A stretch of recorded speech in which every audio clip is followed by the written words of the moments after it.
We should consider the long term impact को हिंदी में कैसे कहें? We should consider the long term impact को हिंदी में हम हमें दीर्घकालिक प्रभाव का ध्यान देना चाहिए कहते हैं। यह वाक्य बताता है कि हमें लंबे समय तक के प्रभाव को विचार में लेना चाहिए।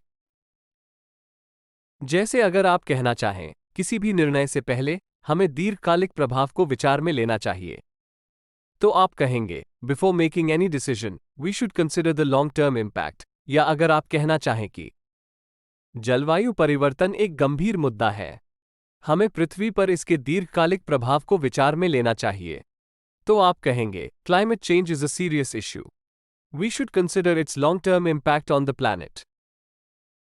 We should consider the long term impact को हम we must take into account the long term consequences, we need to think about the long lasting effects, या we should ponder on the long range influence भी कह सकते हैं। आशा है आपको इस सेंटेंस का हिंदी अर्थ समझने में मदद मिली होगी। जल्द ही मिलेंगे।